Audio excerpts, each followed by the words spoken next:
Kahinde. How are you doing today? Hi, I'm fine. Thank you. Thanks. Really nice to see you guys again. So without much ado, I want to welcome Camilla Nontra. Yay! Oh my goodness.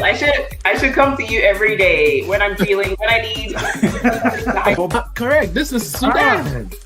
Wow. Sudan. Believe it or not, Sudan has more pyramids than Egypt. Interesting. Begin to think in a Pan-African way, because they now see that their conditions are not just about that local space, but the condition is linked to all of the other. Hello. How you doing, everyone? Hope you're doing well this morning. Jess, can you hear me? We hear you. You're a little bit faded out, but we're good. Okay. Good morning if you live on the West Coast. Good afternoon if you live on the East Coast. And good evening if you live somewhere in GMT. I want to start by thanking God for today. By Him we live and move and have our being. We have another special show for you. We're live on Facebook, live on YouTube. If you're watching us on YouTube, please give us a thumbs up and share this video, because we have a special guest for you this morning. How you doing this morning, Jesse? Jesse? I think we lost you. All right. So this morning we are pleased to be joined by Miss Nkechi. I want to mess up your last name. I have this American tongue and I'm Southern, so it's very heavy.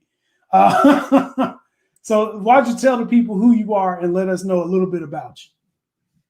So, well, it's afternoon here, so good afternoon, Jesse and Fred. I appreciate you guys giving me this opportunity to get on your show, to be on your show, excuse me. My name is Nkechi Iheukwumere. So, Jesse, Iheukwumere. Iheukwumere. Perfect. Okay. I actually have my background in public affairs, which at the time my school was the version of international affairs. And then my concentration is in economic development. Most people don't know that I do have my minor in Pan-African studies. So undergrad, I have my minor in Pan-African studies. I've been all about Africa since I was born. Till tomorrow, I'll always be about Africa. And I love to be on platforms that educate our people, both here and back home, about the African plight, wherever it is. Okay. Well, I definitely want to jump into that. I'm curious, first of all, into what inspired you to study Pan-Africanism. Oof. Honestly, it's always been in my family. So backstory, I'm the daughter of a former diplomat. My mother was a diplomat for the Nigerian government. So we lived in several different countries, and one of her responsibilities was maintaining a cordial relationship with the host country that we're living in at the time. So we would organize events, do some cultural dancing, depending on the embassy. And then on the flip side, my dad studied politics. He was a professor of, I think, political science at a university in New Jersey. And it's just always been something that we've been so passionate about, like even in the household, very pro-Black, very pro-Africa. Like in my school at the time, I was the only Black person in my high school, in my class. So imagine going to a high school of maybe 150 students, and then each grade I would go to, I was the only Black student. Like a fish out of water, but every time I'd come home, it was, my mom would speak our native dialect. She would eat our food. Anytime they had International Day, would showcase our attire, would cook our food and bring it in. So it was she always made sure that we were grounded, and she always reminded us that we're African and there's nothing wrong with being African. I used to get teased, but at the same time, it's like, I don't ever think I remember a time where I wished I was anything else other than being African. Well, now I've got a question that spins from what you just said. So I understand that kids can be cruel, and I can only imagine what it's like being the only Black kid in a class. How did you like navigate those spaces, and what did you do to kind of insulate yourself from, I'm sure, some of the aggressions that people want to throw your way? So I'm blessed to have 4 sisters, and at the time we were all in the same. So my sisters and we're not that far apart in age. So if I was in one grade, my other sister was in another grade, then my other sister was in another grade. So we're always together. So anytime, because we would get bullied for our hair, our food. And the thing is, at the time we lived in Budapest. Budapest, I don't know if you know anything about Budapest. It's a non-English speaking country. So like there would be times we'd get on the train or on the bus and would get called fekete, which is black in Hungarian, or people would come to us and try and touch our hair, or they would just stare at us. What? Yes, try and touch your hair, or just like stare you down. And it then went to a British school, and within the British school, there were Hungarians, but also mostly Europeans. So they didn't have any interaction with Black people. So it was like, we were always sticking together. And once we left school, it's like, okay, you know, I don't know. We never, even with the bullying and getting called names, it never really affected us because we always had each other. And then, of course, when you get home, my mom is very old school. I remember getting into a fight, and I came home and I told her it was a white boy who I got into a fight with. And then she told me, I don't know why you're coming to tell me this. I didn't raise no punk. Next time you beat him. Yes. And I was like, oh, okay, mommy. Okay, sure. So she was very, very, very, very pro-Black, pro-Africa. And not to sidetrack, we had an incident where there was a time that we got on the train. And on the train, like we were just standing, we're like pretty maybe like 8 or 9. I'm the oldest of my sisters. And somebody had called the police, and the police came and they were trying to physically get us to get off the train. And I remember my mom saying, I'm not getting off, just one woman with 4 girls, and we're all small. We don't know what's going on. And she's like, I'm not getting off this train. You guys have to carry me off the train. And then next thing I know, she starts going off. Is it because I'm Black? Is it because I'm Black? That's why people are doing this to me, blah, blah, blah. And I remember looking at my mom. First, I was embarrassed because I'm like, this woman does this all the time. But secondly, the fact that she was willing to be arrested for, first of all, she wasn't doing anything wrong. Somebody just felt uncomfortable that there were Black people on the train, that she even allowed us to see that, made me look at her in a different light, because I saw her like, wow, this is a strong Black African woman who is willing to stand up for her rights. Even though at the time I was just like, oh God, let's just get off this train. It's not that serious. But to her, she had to prove a point. And those are like stuff like that made me appreciate. So if I go to school and somebody's pulling my hair, or they'll call me the N-word or say something, it didn't really faze me. And also because I was always fighting. So I love it. I love it. All right, Fred, did you say just something? hear me? You came in a little bit. Okay. So going through the comments, Gertrude says hi. Hey, Gertrude. Hey. And then Ara says, looking lovely, Kechi. Hey, Ari. And then LL Cool Juwan says hello. Well, we followed you on Instagram. And then Barbara Kofi. So your mom did great holding onto your culture. Absolutely. Yes, she did. Gertrude said, that's power. I've never wanted to be anything than I am too. Absolutely, because think about it. Yes, we're always deemed as the underdog, but I would rather be African than anything else. I don't even know what I would be if I wasn't African. Let's just put it that way. Yes. And then okay, Toast. I don't know, Toast 21. Next time you beat him, you laugh at him. And then Yemisi says hi. Hey y'all, thanks for tuning in. Yes. So what are, or who I should say, are your inspirations when you look at kind of your course of study through Pan-Africanism? Marcus Garvey, just for the fact that he said Africa is for Africans. Like, if you could put those words into a person, I'm that person. And Malcolm X. I like the fact that in this end of the world, he was very prominent in trying to make sure African Americans had rights, because there's such a big disparity in the way we relate African Americans and Africans. But the fact that Marcus Garvey, Malcolm X, and a couple of others, Kwame Nkrumah, Julius Nyerere, were able to come together and create something that elevated the Black man, the Black woman on the continent, in the world. Those are my inspirations. Absolutely, absolutely. So I am curious because we get to the same kind of hero structure. Despite I've never been to Budapest at all. Everything you're saying to me is a revelation, because I didn't know that there would be hate when I went to Budapest. So looking at the people that you named and looking at the stories that you talk about with your mom, I see the embodiment of a lot of strength, right?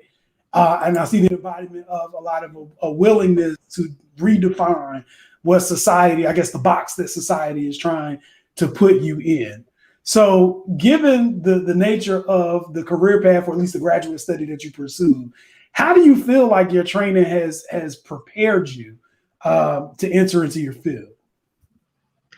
So I think it's made me, I don't want to say more strong because that sounds so cliche, but it's made me resilient. I don't have the mindset of, oh, I can't do this because I'm from Nigeria, or I can't do this because I'm Black. I don't have that mindset. If this A, B, and C, regardless of their skin color, can do it, so can I. So when it comes to it, like work careers, workspaces, or just being out in general, I don't have that mindset that I can't do anything because of how I look. That's not in my vocabulary. It's, if I don't do something, it's because I didn't want to do it, not because because of how I look, I'm somehow inferior. I don't have that mindset. Wow, way to go. Ijeoma, I don't know whether that's your sister. Yeah, that's my sister. Hi, Ijeoma, thanks for Hi, joining Ijeoma. us. And then Ayan W001. Hey, boo, Falashade. My people tune in. Thanks for supporting us. Yes. So let's switch gears. I think you touched on it a bit. Can you hear me? Hear me? Sorry, everyone. I'm having a few technical difficulties. Can you hear me? Okay. Yeah, we Your are line is coming in and out, but Oh, yeah, I okay. can hear you. Oh, okay. So what do you think is responsible? Who do you think is responsible for the tension between us, continental Africans and Africans in the diaspora? Who do I think is responsible? Or do you mean factors? Factors. Okay, factors. What factors? you can name drop too. It's okay. It's a free space. That's why I said who? You're sure about that? Okay, this is a loaded question. The who is am I allowed to say white people? Yes, yes. You can say okay. it. Really? Yes, them. Yeah, the Western culture. I feel as if they're the ones that are primarily responsible. But what we see, the contention is a trickle-down effect of colonialism. So between colonialism and racism, and then, the Westerners being puppet masters, they keep on using the same things, but in different formats to keep us separated. For example, a lot of times we as Africans, we have no idea the plight of African Americans. When you live on the continent, you're like an outsider looking in. You assume that there's so many opportunities for African Americans, and then you think to yourself, but why aren't they taking advantage? Why can't they just put their head down and do what they're supposed to do? Blah, blah, blah, blah, blah. But once you come here, you realize that there is a glass ceiling. It's not that they can't, it's that the people in charge don't want them to. So because they don't want them to, they look for little ways to distract us. If it's not that they use light skin versus dark skin tone. Then it's the crabs in a barrel mentality where it's like, okay, there can only be one black person. Then you see all of us, we're trying to be that black person. In the meantime, we're selling each other out. I think you guys call it Uncle Tom. Yeah, I mean, that's okay. Yes, that's certainly one. Yes. Just don't that word. And then if it's not that, then we use poverty, where it's like we keep Black people perpetually down, and then we distract each other, and then we're fighting each other. Meanwhile, the Westerners are going back to the continent and carting over with everything that we have, and they're reselling it to us, but we're not cognizant of what's going on. That's just gospel.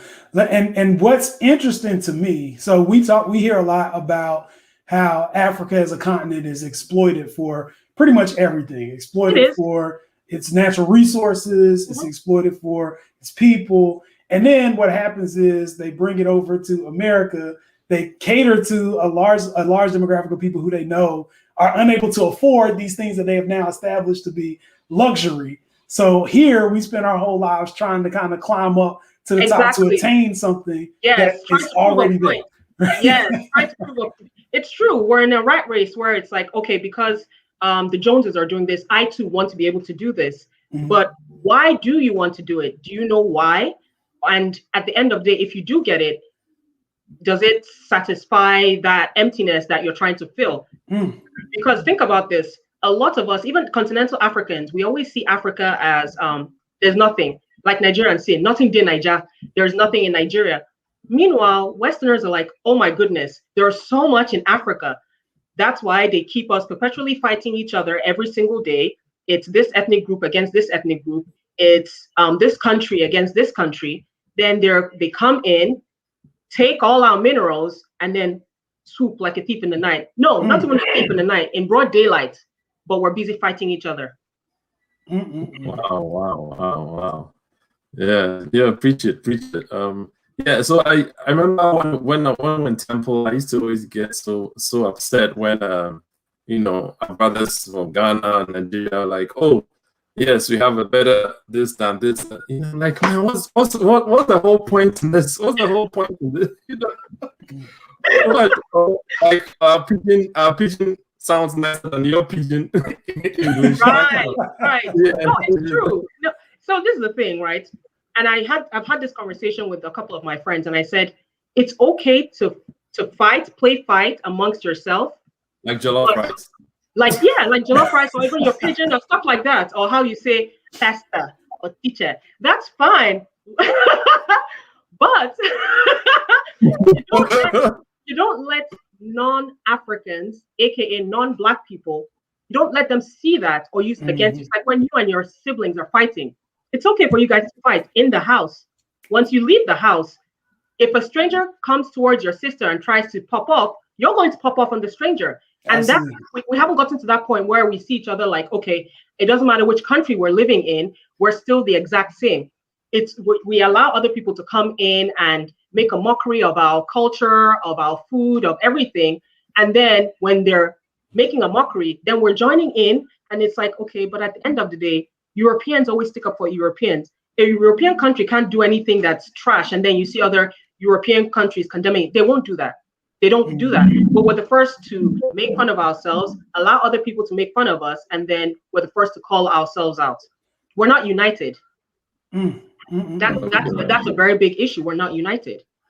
And you know what's interesting about this is I think everybody is raised a little different. So like I was raised by my mom, who always believed that Black people, no matter where you are in the world, we're related. Like, and so if I see you and we're in the middle of Australia, you're still my sister. I got you. Absolutely. Right?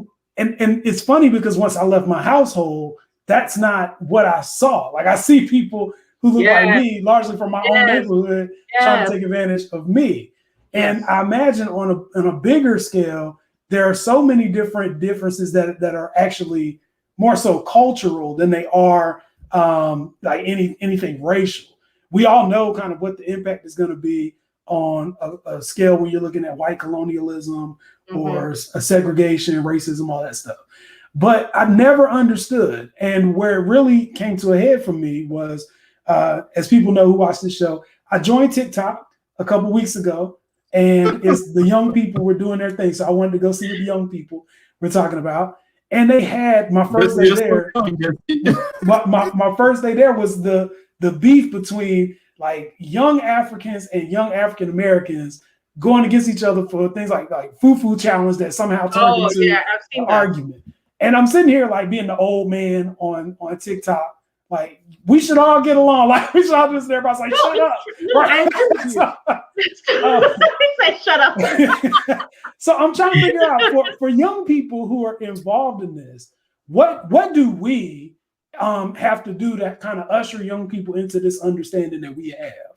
Education. Mm. And I'm not talking about sitting in school education, because that only gives you maybe less than a quarter of whatever it is.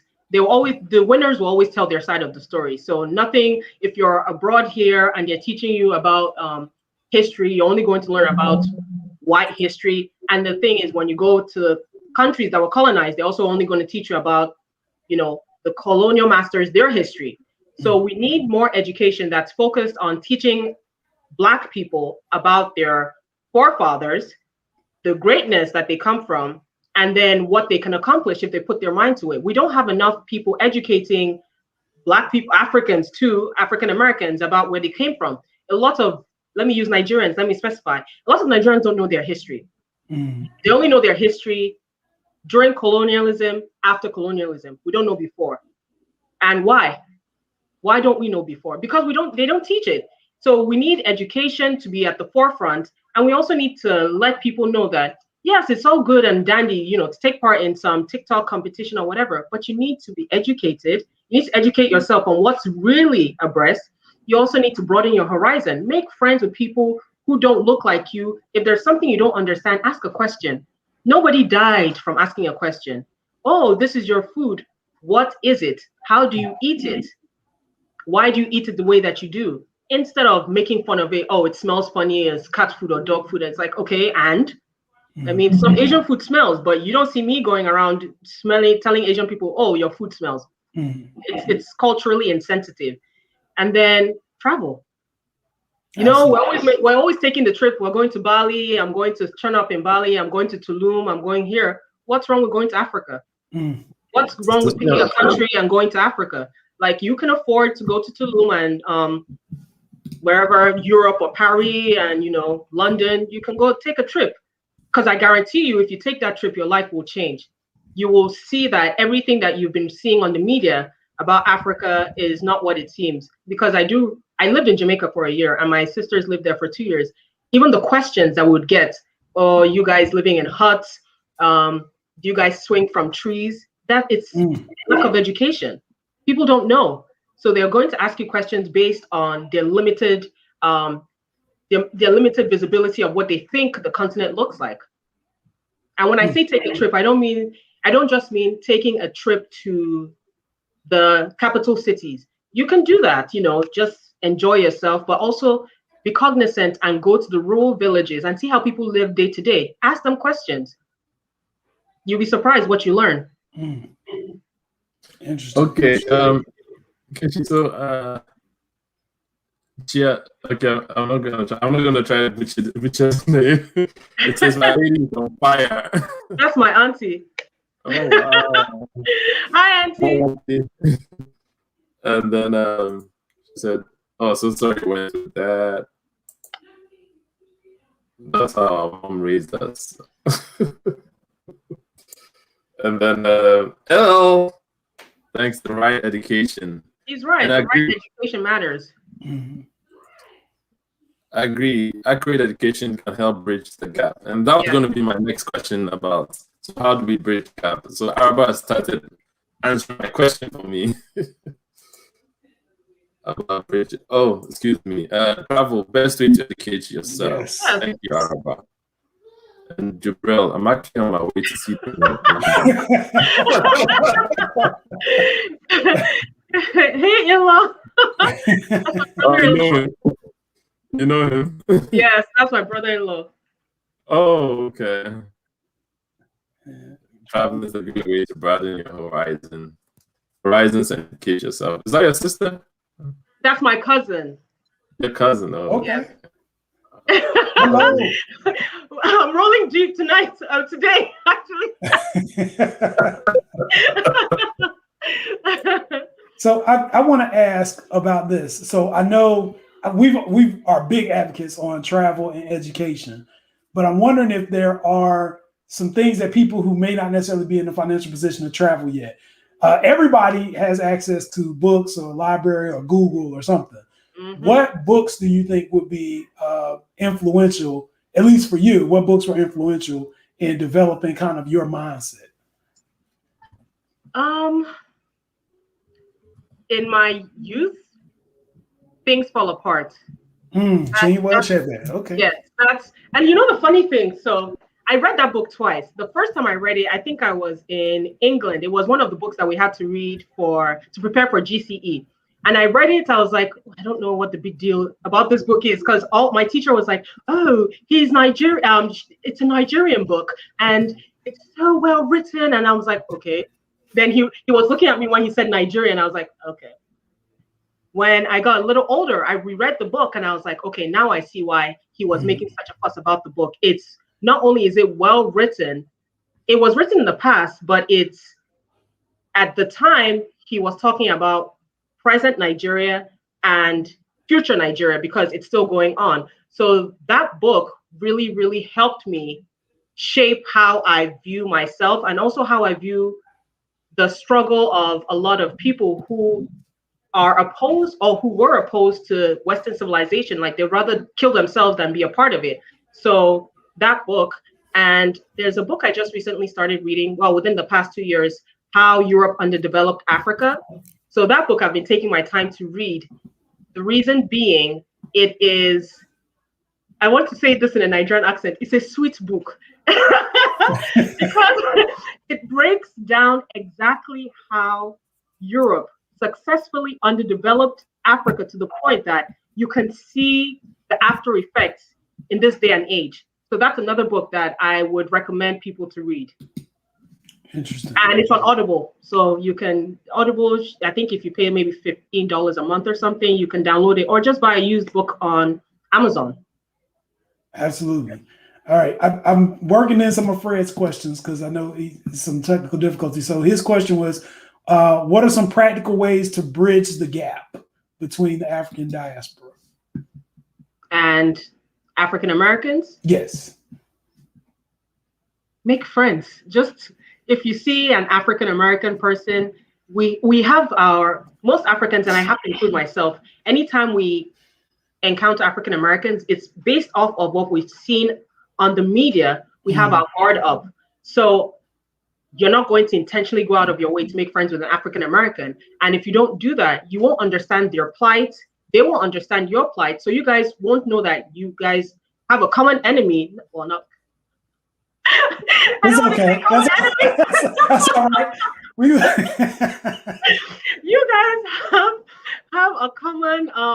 guys have a common struggle. So be cognizant of your environment, be cognizant of the people around you, befriend people who don't look like you, who don't think like you, because it helps with the enlightenment process. That is, for me, a practical way to bridge the gap.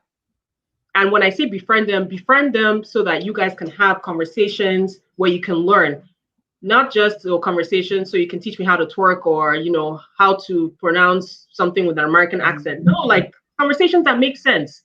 Because that's the only way you can learn. You don't know if you don't ask, and you don't know if you don't talk.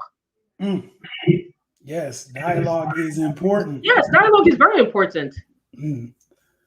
Let's see. We got a question. How do people get comfortable wanting to go to Africa if it's not marketed to them like Bali in Europe for non-Africans? That's actually a great question. No, she's right. Yeah. Let me ask, because what I'll say is, on our end here in America, we don't get a lot of images of Africa, or we don't get a lot of news stories about Africa unless it's something that went colossally wrong. Of course. so we don't get a lot. And I think what happens is people are influenced because the few images you get are either going to be somebody on safari on National Geographic, or you're going to get, we always pick on them, but the old man that look like Santa Claus that's out with the kids. grifting everybody for their money. So Or that's with the $5 images. a day, you can feed this child for a month and Right, stuff like $5 a day to a white man that wants to go in and help that. black kids somewhere. Like, you can't even help kids here. Anyways, that's neither here nor there. You better. My point is, I feel like we're seeing now a resurgence. I think there are people now, because of Rihanna's internet and all this stuff, we're able to go and search for shows like this, or people. You know, I've got a whole like African network station now that I can follow. And so now we're getting prepared to see more. But the next hurdle, because I'm getting ready to make my trips over to the continent as well, the next hurdle for us becomes financial, right? So they say, all right, well, if you want to go, we're going to charge you elevated price for airfare, right? And so I'm wondering, for people who are interested in kind of making that shift and saying, look, I want to go, where are some, first of all, some places that you would recommend for people to kind of start off? And second of all, like, what do you think is, trying to see how I can phrase this, what do you think is the best way to kind of introduce yourself on travel to what the real Africa is, and not what, I guess, for lack of a better term, white people tell us it is? So for places,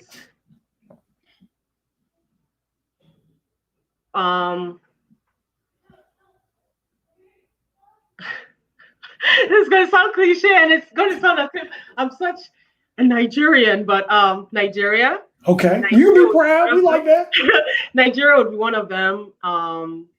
Ghana, Senegal. But the thing is, let me take several steps back. I want a lot of people, especially African Americans, to understand that Africa is a continent, not a country. So we have between 52 to 53 countries on the continental Africa, and then we have our other islands. So honestly, you can just, thank you, Fred, 54. I missed one. So if you're really in a financial bind, I would say you can just Google the cheapest African country that you can go to. One, the reason it's expensive is most flights don't fly directly to the continent itself. So if you're really, really trying to make that trip, Google it. We use Google for everything. How do you make pasta with lasagna when the lights are on and it can't explain? We Google that. So you can Google the cheapest African countries that you can visit on a strained budget. And trust me, something will come up. Now, when it comes to marketing, I feel as if the onus is not just on the media. It's also, once again, if you have African friends, they can guide you on, hey, this is where you should look if this is where you want to go. Because the media is not controlled by people that look like us. So why would they tell our story? Why would they say, oh, this is a good African country for you to go? For what? It's not their job, because it doesn't affect them anyhow. The reason they were able to colonize us is because they were curious. We need to be as curious as they are. So if you're interested in going to the continent, find somebody who is African, who you trust, who can guide you.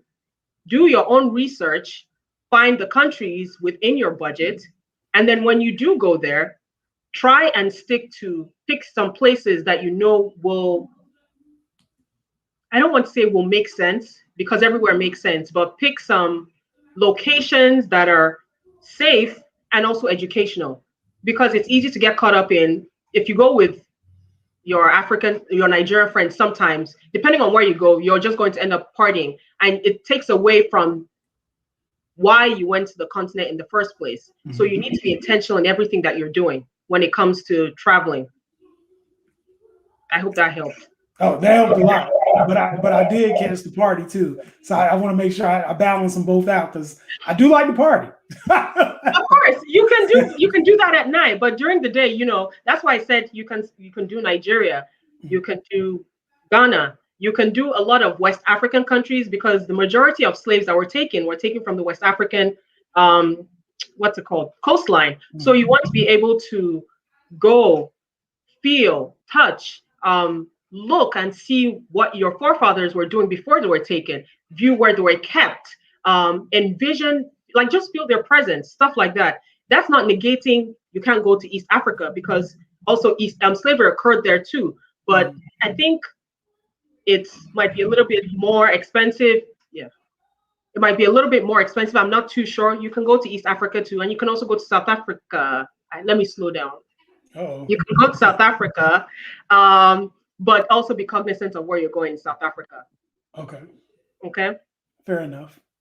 I tell the same thing to people who want to go to New York City. You can go to New York.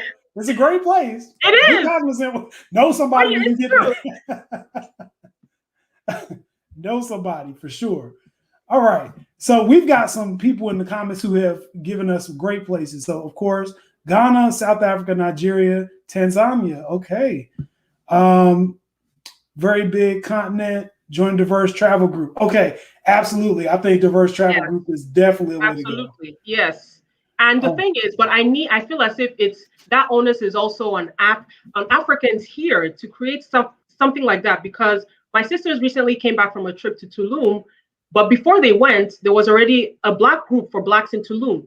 That is such a fantastic idea. So even if you end up traveling by yourself to Tulum and you don't know anybody, if you join that group, they have meetings where they meet and you get to meet new people, not just in Tulum. Most of them come from the continental US. So when you come back, that's a friendship that you've created.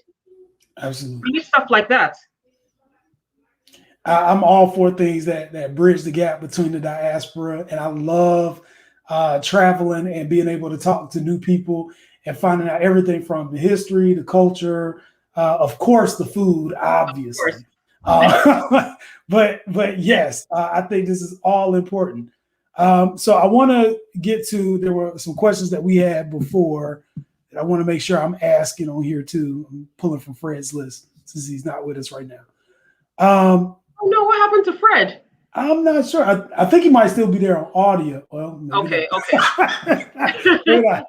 All right. So what do you feel like there's an opportunity? Hello. Are you back? Yeah. Okay, I was going through your questions, but you go ahead since you're back. You look great. Oh, okay.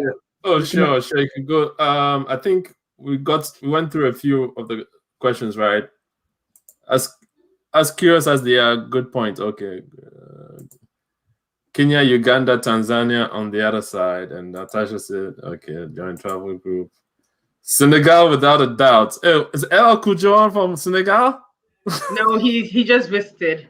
Oh, okay. I thought he was being biased there. All right. Jesse, go ahead. I was reading off your question. So which yeah, you can read it. I lost track. Okay. So the point of our show, we always talk about bridging the gap between the diaspora. And we talked a little bit about the influence of how people need to be educated. And I guess we'll tag that to come back to it because education can take many forms as well. And that people need to be able to travel and kind of see and experience what's out there. I want to add another one just because I'm a fat boy. And this is what I do. When it comes to food, right? What is this is my question now, Fred. I'm sorry. But what is your favorite culinary dish? Without being biased, it has to be Nigerian food. But the thing is, because I've lived in so many different countries, I have top five. Okay, let's hear it. I have Nigerian food number one, and if there is no Nigerian food, my next is Ghanaian food. Then it is it's Ghanaian food. Trust me. And then it's a tie between Sierra Leonean and Senegalese food. And then number 5, is it 4 or 5? Number 5 is Jamaican food. Wow, Jamaican at 5? Wow. Yeah. Notice they all almost have the same cooking style, and they almost all have the same staple, which is carbs, rice. Okay. So that's is there a particular plate for the Nigerian food selection that you like? Anything with yam. Yeah. Okay. Yam and plantains. Anything with yam and plantains, I'll eat it. Yam and plantains. Okay.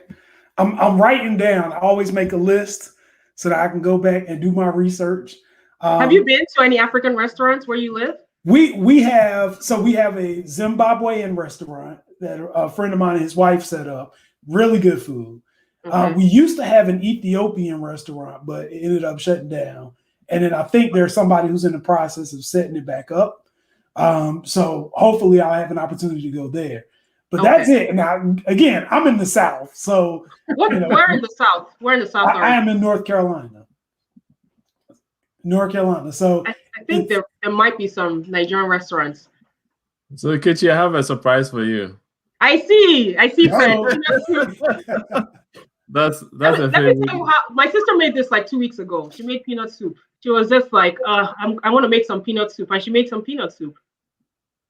Oh wow! Okay. Yeah.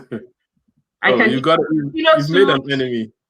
Light soup. I eat it all. Oh wow! Wache, what's it called? Red. My friend said, so you don't like? No, I love Liberian dry rice. Like, don't play me with. See, I'm a foodie like you, Jesse. So it's like, once you start me on food, I go down this rabbit hole, and it's like, then I have to climb back up. So yeah. Jesse's about to get you in trouble. Yeah, you blame Jesse.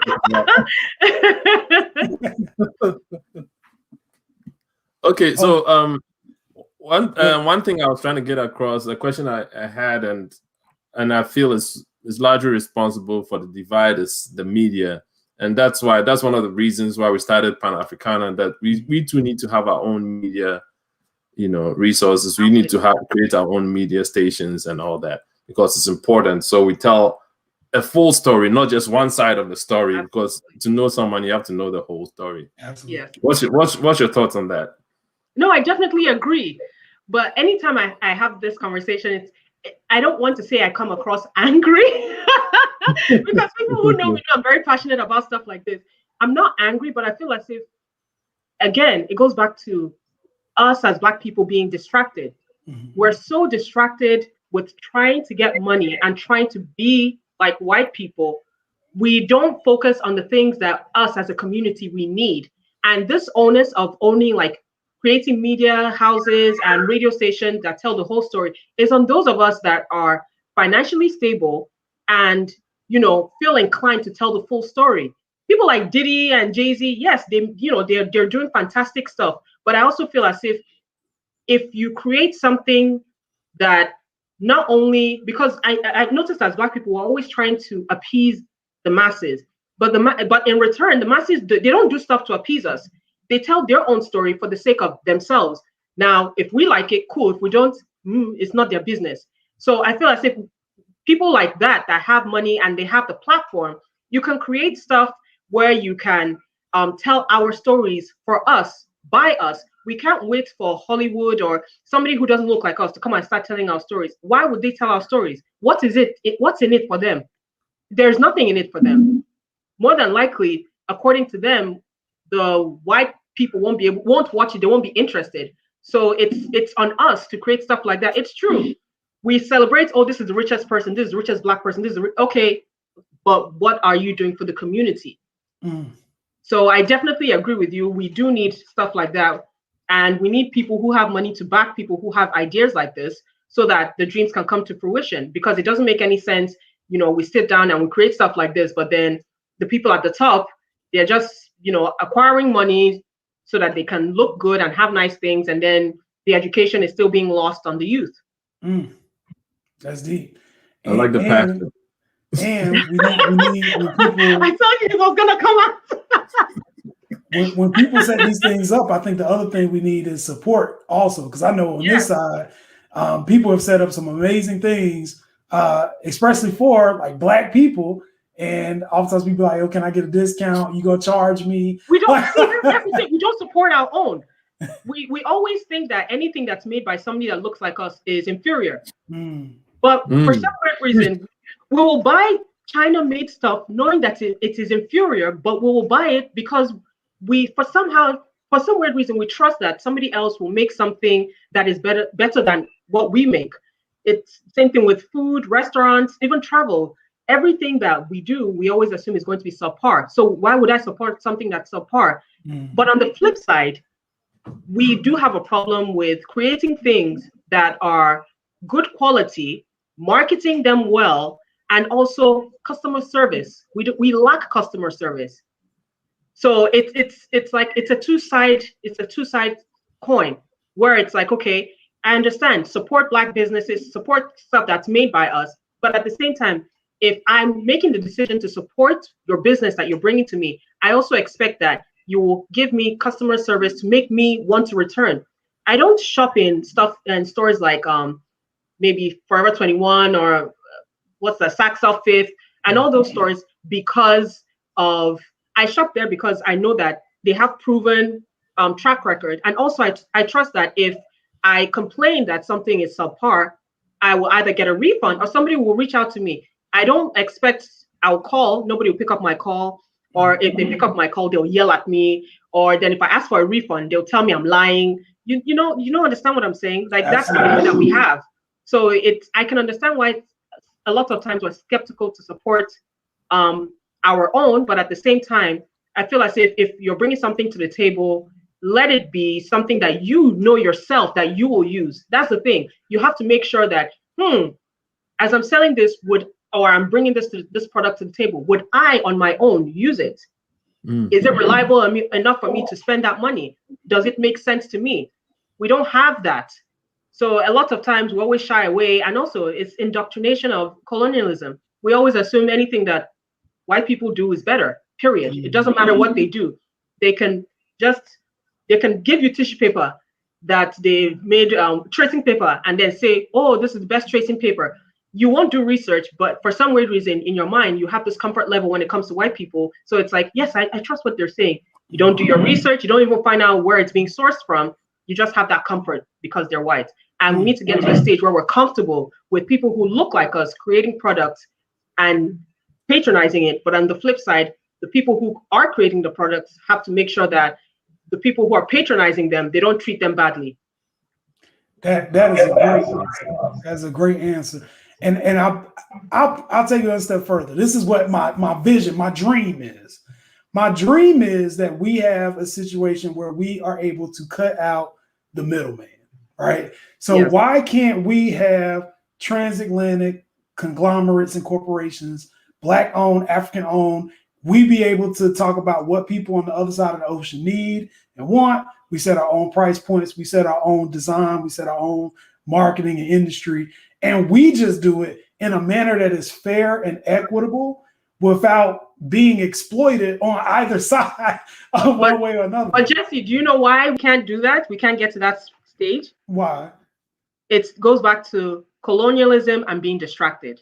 We can never get to that stage until we realize that colonization really did a number on us. We haven't gotten to that stage yet. We just assume that, okay, the British left, the Portuguese, the German, they left. But they didn't just leave.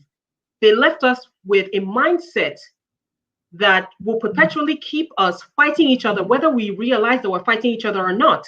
So we can sit down and come up with ideas on, how we can come together. But if I bring this idea to my friends and I say, oh, let's work together. Oh, you're Ghanaian. Oh, you're Senegalese. Oh, you're Liberian. Let's come together and create this.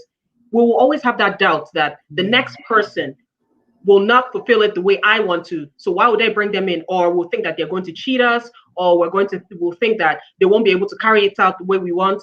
So because we're always seeing each other as the enemy, we can't have that.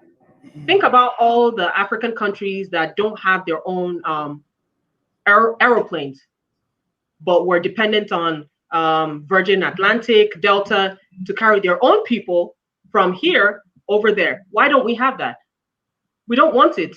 We would rather hail people who are buying private jets for their families, ask them to give us handouts, while other people are creating stuff that are beneficial for their people. We have a very, I don't want to say crabs in a barrel mentality, but we have a mindset of, I just want to be rich for myself.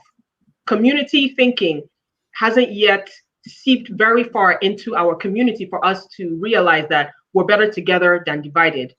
And the reason it hasn't seeped in, the Western people want to keep it that way. They want to make sure we never get to the point where we realize, you know what, we're better off without them. We can do this on our own. We won't get to that stage until we realize that, you know what, there's nothing that they're doing for me over there that I can't do for myself. We have this. That's why I said, read the book, How Europe Underdeveloped Africa. It's a very good book. It breaks down exactly how they did that, to the point where they created structures that was supposed to work, but also keep us in perpetual poverty, perpetually looking at our colonial masters for assistance all the time. And that's what's going on in this day and age. You see our leaders, every small thing. Oh, please give us we're in debt. Please borrow us this. Oh, please borrow you for what? But these are the same countries that you're asking to borrow you money, but they're buying oil from you. Use your brain to think. If they're buying oil from you, it means you have the upper hand. Absolutely. You can set the price that you want. You can tell them to go F themselves if you want, and then sell it to the highest bidder. And then in the process, when you're collecting your money, don't forget to build up your community. It's not you collect your money, then you take the money and go and build a house somewhere else in somebody else's country, then cry that, oh, over there they are racist. Yeah, they're going to be racist. That's not where you belong. That's not your country. So yeah, sorry. Ooh, I went on a rant. That's perfect. That's fine. That's fine, because what you're saying, I went through that this week, and someone, I do books, I do taxes and all that, and someone was referred to me who did not come to me, and when they brought their books were all messed up and all that, and when I corrected things, like, oh wow, what a great job. And because going back to what you said, is like, oh, because it's coming from us, it must not be good. It must be subpar. Yes, yeah. And then they always want a discount. And, sometimes I say my prices are firm and fair. No, it's true. It's true. Even I have to catch myself doing that. You patronize your friend's business, or you patronize another store, and it's like, oh, but you guys have a discount. It's like, I don't think I ask if I go to Neiman Marcus. I don't ask them if they're having a discount. If it's not written there, I know they're not having a discount. I won't pull a salesperson to the side and say, "But you have a discount, though." So why would I do that if I go to? It's true. Why would I do that if I go anywhere else? Is the Blue Nile still? Oh, this is my old girl Selena. What's going on? The Blue Nile was our Ethiopian restaurant in Durham. It's no longer open. But they are opening up another one on, I can't remember the name of it, but yeah, we're getting another one. It's not open anymore. Hey, better tell Durham, wake up, stand up.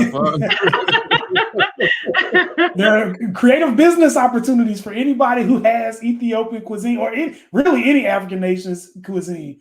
Come to Durham. We got tons of hungry people.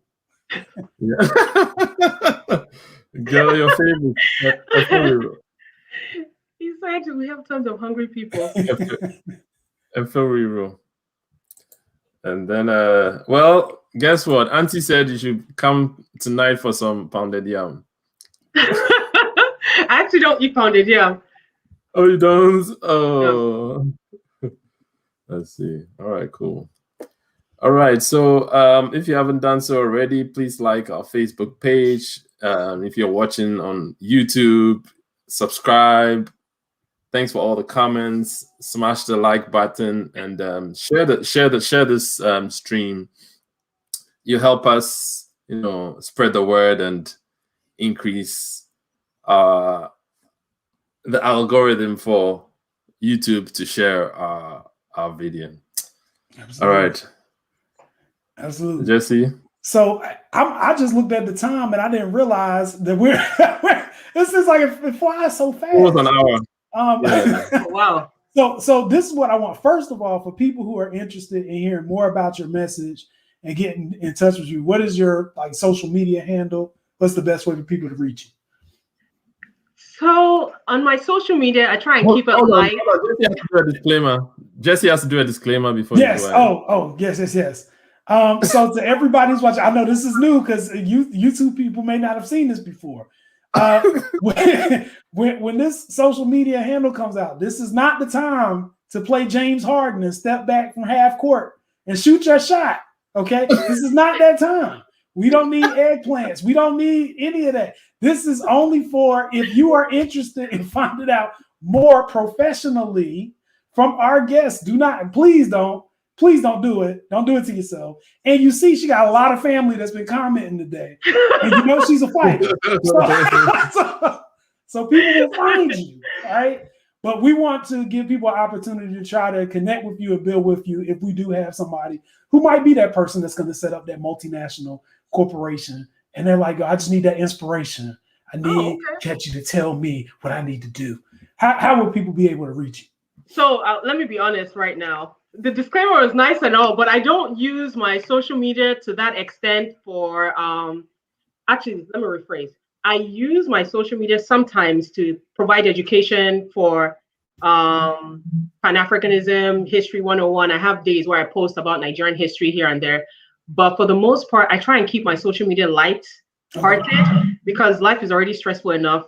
But if they still want to go through the process of sending me a message, do you guys want me to type it in, or should I just say it out loud? You can type it in. Wait. You guys said something about sometimes some white people will be. I'll just say it out loud.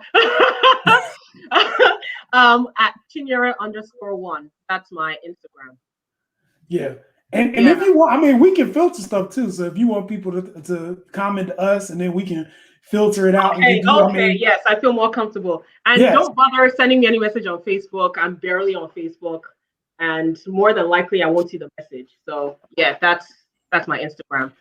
Okay, well, you have two strong warriors here who can be your filter system. We can be your firewall to make sure that nothing crazy gets through, and we're happy to do that. Likewise, if there's any, I'm fascinated with this notion, and I think if we build it, they will come. So I want to do this multinational corporation, and I want us to start building relationships, and I'm going to need to have like a recording or a pocket-sized version of you to take with me wherever I go, so that when I run into the people who just don't get the vision, I can just pull it out and press play. So we have to have you back on so we can keep this message circulating. I would gladly come back on. I've been looking for a platform like this to express myself. I think my sisters are tired of always hearing me go on rants. So I don't mind coming back again, most definitely.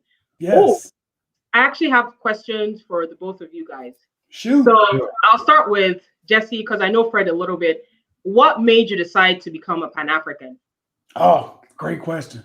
So I feel like I was kind of raised into this. Like, my mom traveled to Ghana in the 60s. She has always been big on, like I said, the family of Blackness. And so I was just kind of raised to always be on the lookout for other Black people, no matter where we're from. And in so doing, you also, I went to all historically Black colleges for both undergrad and law school. So I've been peppered and seasoned with additional Blackness. And then they unleashed me onto a world that doesn't really value Blackness sometimes here in America, especially in the South. And so what I do is I kick down doors so that I can open up opportunities for other people who are coming behind me. I think the people who have most influenced me in that accord would still be, just like you named, Marcus Garvey, Malcolm X for sure. And even Martin Luther King. Like, I feel like people who understand the dignity of Blackness. I know Nelson Mandela, I guess we talked to some South African people and it has come into some controversy, but I still love Nelson Mandela. And I think that people who are willing to stand up and kind of provide not just a voice for Blackness, but provide like that imagery of this is what it means to be proud about it. You know what I'm saying? This is what it means. You don't have to, placate oppressors and colonizers and supremacists by dumbing yourself down or preventing other people from being able to access the heights that you have. And I just put my faith into the Black community or the diaspora altogether to say, if I do what I'm supposed to do, hopefully when I need somebody, they'll come around and help me out at the same time. So that's where I'm at. Okay. Well, Jesse actually, I was invited to a show, and Jesse actually was in the comments, fighting all the people in the comments. I'm a fighter too, Nkechi. I'm a fighter too. Fighting all the people. I'll get to you, Uche. That's an interesting comment. But mine started when I moved. I came to school in Temple University, and I happened to take a class I think their first class was Dimensions of Racism. Mm. And interestingly enough, the person who taught it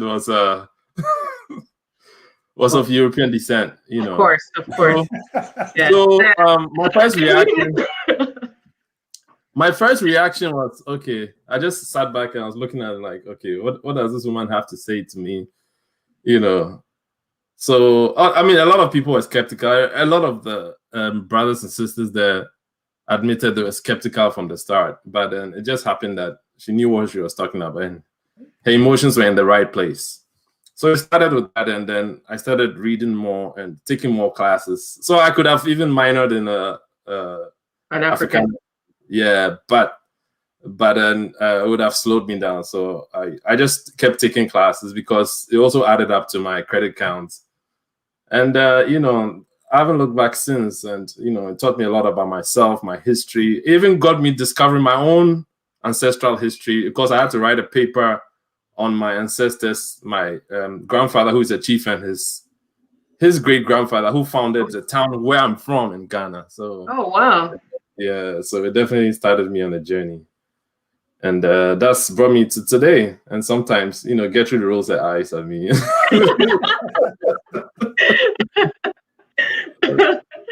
You see, do you hear what you guys both said? The basis of everything is education. Absolutely. Everything you guys said, the reason why you're on this path, blah, blah, blah, it boils down to education. So if we want to bridge that gap, it has to be education. Absolutely. I feel like I need to pat myself on the back for that one. You need to. So, Nkechi, before you attempt this question, I was going to take a jab at that. Yes, please. So this word, when I found out, I don't even want to mention the word. It's almost like the N word to me, because when I found out about this word, I was very angry. And I mean, Gertrude to be my witness. I always hit back at people. Anytime they use that word, I said, no, please use the right word.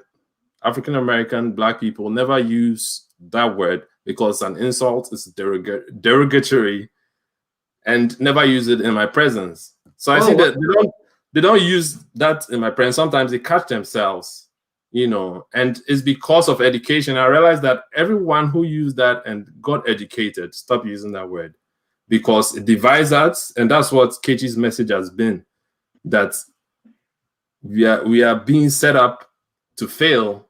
Yeah. We are being set up to fight each other. Yes. And if we continue on that path, we're just going to destroy ourselves. And it's time, you know, we stop using that bad word. It's a 4-letter word, and see it as evil as the N word. And I'll let Nkechi go on because I'm going to sound angry. Well, Jesse, did Jesse see the question? Oh, does he know what it is? I saw the question, but you know what's funny? I didn't even know that word existed until I got on TikTok and I saw people using it left and right. And I was like, I thought it was something from Japan. So I was like, I don't understand. And then when I got educated on what it means, it's like, okay. But again, I feel like, and I'll just speak, I guess, as myself. I don't want to speak for my whole like Black American group, but I feel like there are people in our culture who believe that we want to try to reestablish a connection with the continent. And I think we go, you know, we get the education, we go out, we travel, we do what we need to do in order to learn and build those relationships. But likewise, there are people of our culture who feel like for some reason they believe this notion that everybody gave up on us. And that's the reason why we had to go through slavery and Jim Crow and all this stuff, because nobody came to help. And they don't think about what was going on at the same time in other places. They just think about here. Yeah.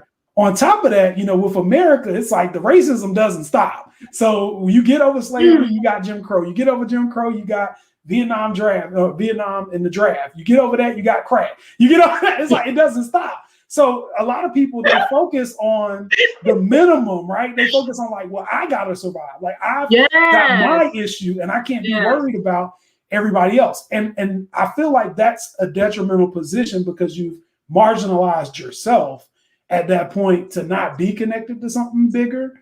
Also, I think, you know, America has this great playbook on how they pit people against each other.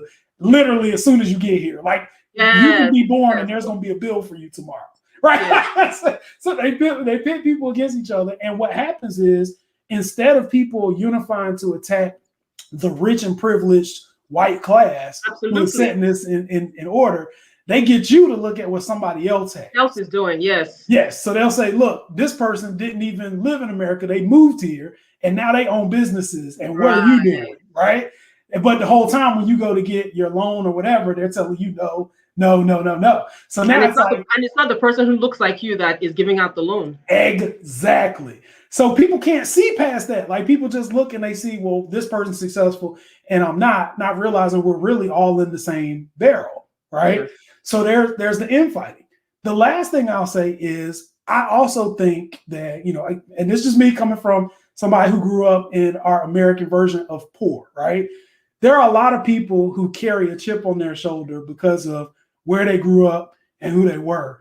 And I feel like those people will lash out, and it's bigger. It's like psychological. They lash out at anybody. So even folks who are from other nations who come to America and they say, I met a Black person before. He was talking about my shoes, my hairline, calling me names, whatever. I often put my arm around that person and say, you know what? They were calling me that too. Right? It's not unique to you being from somewhere else. This person's hateful. And it takes finding a joy and passion and understanding kind of, I don't want to say modesty, but humility to a certain degree to understand that you can't change the entire world and you can't make everybody change at the drop of a dime. It takes years, it takes decades, but you can't change yourself, right? And you can say, look, maybe I don't know about one or two things, but I want to be part of something bigger than myself. I don't want to believe that at the end of the day, I'm just some Black kid from North Durham that, happened to make it and survive over all the obstacles to get where I am. I want to feel like I'm embracing the spirit of ancestors before me who could only dream about opportunities that I can now pursue. And that I'm also doing my job to continue that legacy to open the door for people behind me. And to me, I just feel like that legacy comes from a bigger connection with all of the diaspora and not just me or my city or my state. It comes from all of us. If I can help somebody who's Ghanaian get to a different place, right? If they're trying to do something I can help, I should do that, right? It's true. It's true. Yeah. So I don't know. The simple answer is I didn't even know what the word was until TikTok educated me. I don't know. For me, I guess maybe I'll skip this question because I don't want to seem like a hypocrite because I have used that word sometimes. And when I use it, I think it's because pronouncing African American I talk fast. To me, saying African American is too long when I'm trying to get straight to the point, but I don't mean any harm when I use it. But at the same time, I understand that it does have a negative connotation. So, I can't answer that question. That's good. Sorry, I was muted.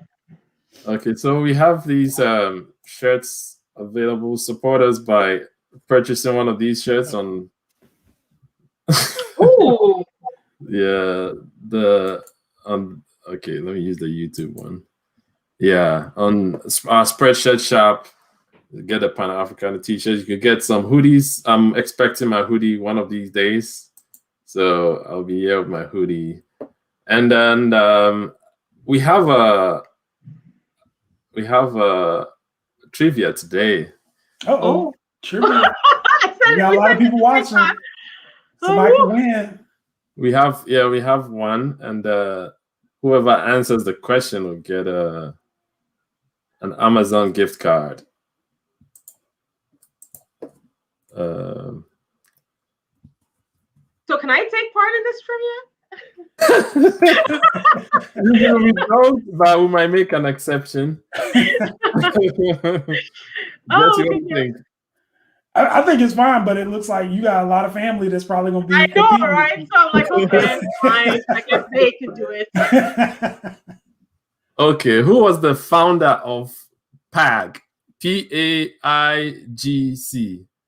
and the name is African Party for the Independence of Guinea and Cape Verde. Who was the founder? And we're giving you 10 seconds. I wish I could play the Jeopardy countdown. Yeah, I thought about it, but I think we'll have copyright issues. So, okay. I yes, can sing we it. can start our countdown. Let me sing it. La la la la la. 10, 9, 8. No. 7, 6. 6. That's not it. 5, 5, 4, 3, 2, 1. And up. Oh, no. Okay, Nkechi, we'll give you the chance. The last bite of the apple. Be honest. No, Rihanna. I'm not a milk. Amilcar Cabral. Cabral. Yes, Cabral, or you can say Cabral. Amilcar Cabral. He was the founder of PAC, which is African Party for the Independence of Guinea and Cape Verde. And that Guinea is Guinea-Bissau and Cape Verde. He found out, and he had a master's in agriculture. Oh wow! In Portugal, in Lisbon, but he wasn't satisfied with that. He said he had to go back and help his people because his mom, I forgot, one of his parents were from Cape Verde, the other parent was from Guinea-Bissau, and so he had both in his genes. So he went back, and he raised up. The Portuguese wouldn't let go, so he raised up an army, and actually drove the Portuguese out of Guinea-Bissau. You know, unfortunately, he got assassinated before he saw the independence of the two countries. But it did happen after he left. Amilcar Cabral, he's known for a famous quote: "Tell no lie, win no easy victories." All right. Good job. So that's it. I have one final question before we log off. Something to think about. So I had to write it down. My question is, do you think that this generation of African Americans, of Africans, are willing to do whatever it takes for independence, to get to where it is that we need to be? When I say whatever it takes, I mean, do you think that they're willing to die for the cause, this generation? Because there is not going to be any change without bloodshed. It's go through history. That's the template. So do you think that this generation, they're willing to do anything to die for the cause? My answer is no. I think this generation wouldn't even let go of a cell phone. But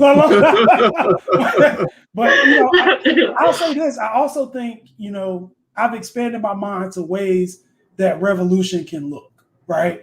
So I think this generation will be the first generation of Black people who can be financially independent. And who have opportunities to do more. I really feel like, again, hammering this in multinational conglomerate, if we get this thing jumping, then I think, white people are certainly coming to shut that down. Like, I make no mistake about it.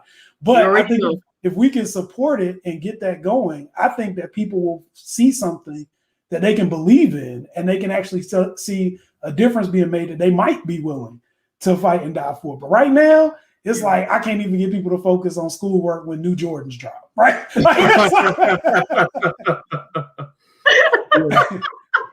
Wow. Wow. Okay. Thank you, Jesse. I think the revolution too has taken another phase, and I think not that the days of bloodshed like Amilcar Cabral and Samora Machel are gone, but it's taking a different format. That's why it's so good to educate yourself. When you educate yourself, then you become the true revolutionary about yourself, and then you can make changes to your life and then the life around you, and not be selfish and keep all to yourself. And that's one of the reasons enslaving other people was created. Slavery was created because it stems from the selfish capitalistic ideology. But not that there's anything, not that this is totally flawed.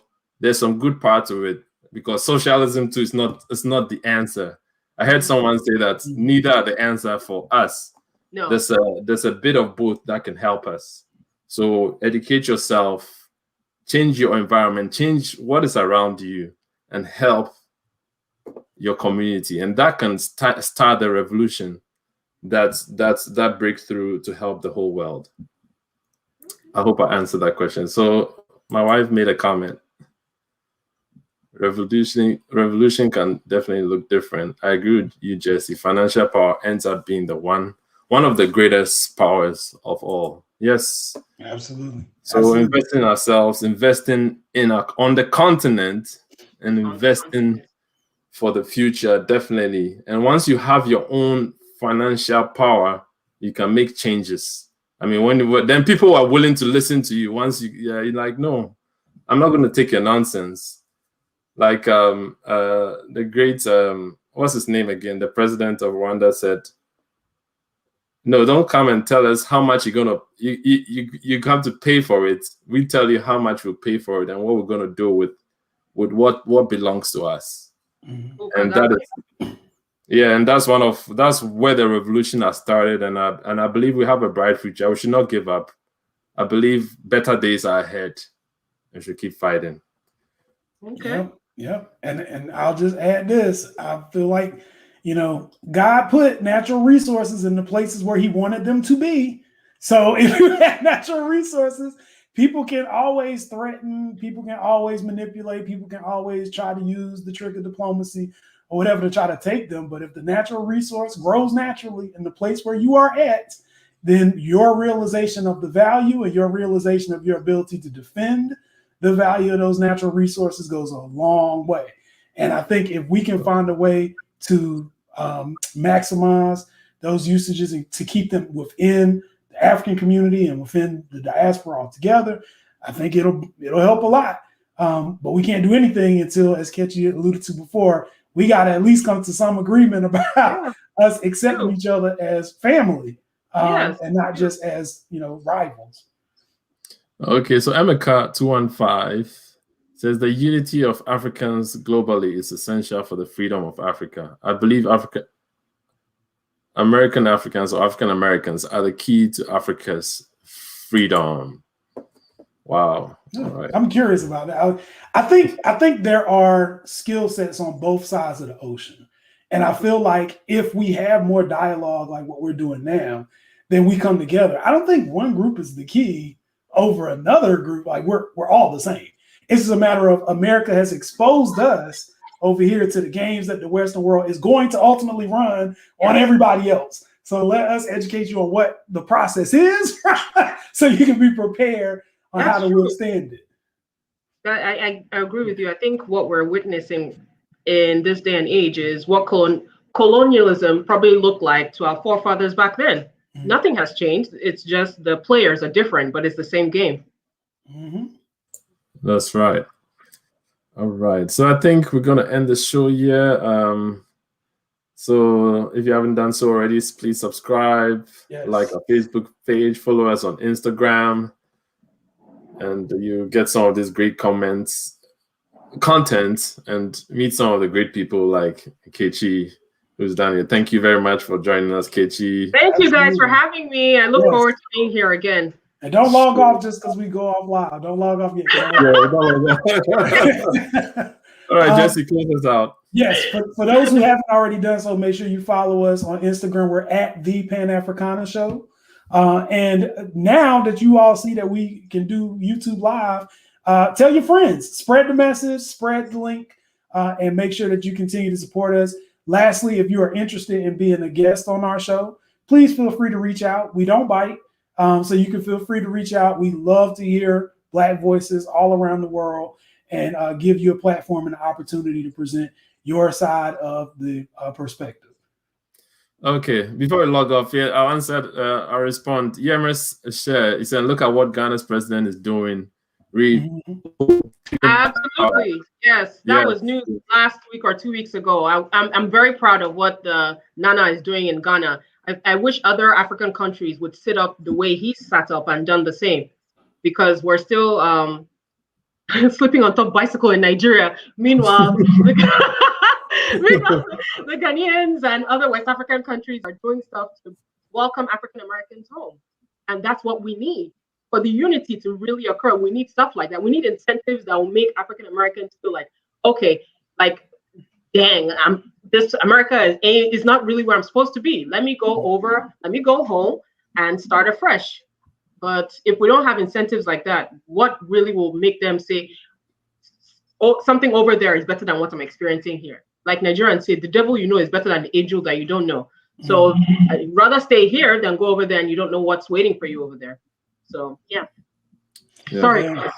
Oh no, that's great. And I would say the added perspective that we have, like kind of over here too, is there are a lot of folks who fought and died for our positions here. So we're like, I think there's a benefit in both hemispheres. Like here, we fought and died, and you're going to continue to fight and die. But yes, there's an expansion in the degree of power that you can exercise here. But I know there's some of us, like in my family, it's like, this is my birthright. I'll die for this land. You know what I'm saying? And I think it's going to be very difficult to get people to substitute, but it may be possible to get people to add. Right. Yes. So to say, this is your birthright, but let's do some DNA testing, track where you're from, find out why you feel the way you feel, who you are, and let's just build. Like we can build from wherever we are. Yeah, you can. Yep. All right. Well, we're gonna have a conversation after this, but for everybody else, the show is over for y'all. So we'll see you all next week, the same time.